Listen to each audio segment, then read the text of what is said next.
'cause I'll never get to heaven if I'm singing this song. Hey there, Veritas. This is Fry again. You have elicited yet another response from me.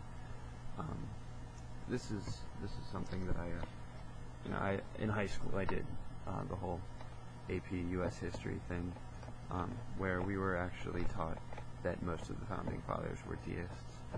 I think it is the general conventional knowledge or conventional teaching of historians that most of the founding fathers were deists. They may have gone to other churches, but it was something that was sort of socially expected of men of the time. But the men themselves were not necessarily the sort of devout Christians that some Christians seem to believe that they were. I don't have a whole slew of examples, but I can name off some of the more important figures. We have George Washington. A lot of people believe that he was a very Christian individual, and he did go to church. That's true. But very little that we know about him actually reveals how he felt about religion and spirituality and things like that. In fact, the man wrote thousands and thousands of letters to various people, and not once in any of those does he mention Jesus, which really doesn't sound like something that would come out of someone who believed very strongly in the power of Jesus. So that doesn't really make sense to me, actually, personally. But that's the way it goes, I guess. After Washington died, there was a conversation that happened between two doctors. One, Dr. Abercrombie, who was a personal friend to George Washington, speaking to Dr. Wilson, who was very curious about Washington's religion and his religious beliefs for some reason.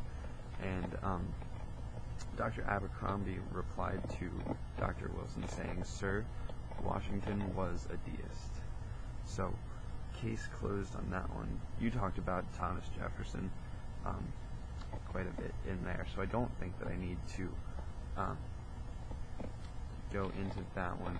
And yeah, that one's pretty well covered. He spent most of his time being pretty disdainful of religion, saying that the Trinity was something like inarticulate jargon or something of the sort. I don't know. I don't remember the exact quote, and I don't have it in front of me. I apologize for that. On to John Adams.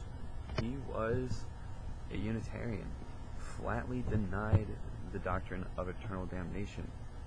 He wrote to Thomas Jefferson at one point, quote, "I almost shudder at the thought of alluding to the most fatal example of the abuses of grief in which the history of mankind has preserved, the cross. Consider what calamities that engine of grief has produced." Again, doesn't quite sound like the words of someone who is devoutly Christian.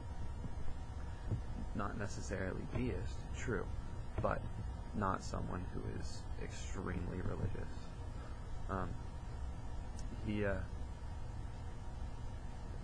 He was considered by some to be a Protestant Calvinist. He actually wrote to one Samuel Miller in the year 1820, who was one of the people that kind of believed that he was a Protestant Calvinist. And he said to Samuel Miller, "I must acknowledge that I cannot class myself under that denomination." There's quite a bit more that you can look up about John Adams there. But we'll move on to James Madison, who is my favorite here because he's the guy that structured and wrote the framework for the Constitution itself. He did a lot of the writing. He's considered the father of the Constitution. Okay? He is considered by a majority of historians to not have any conventional sense of Christianity. He wrote in 1785 in a memorial and remonstrance against religious assessments, quote, During almost 15 centuries has the legal establishment of Christianity been on trial. What have been its fruits? More or less in all places, pride and indolence of the clergy, ignorance and servility in the laity, in both superstition, bigotry, and persecution. What influence, in fact, have ecclesiastical establishments had on society?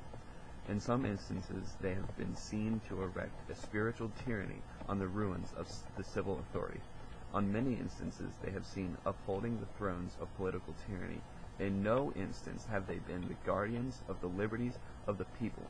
Rulers who wish to subvert the public liberty may have found established clergy convenient auxiliaries, as a just government instituted to secure and perpetuate it needs them not.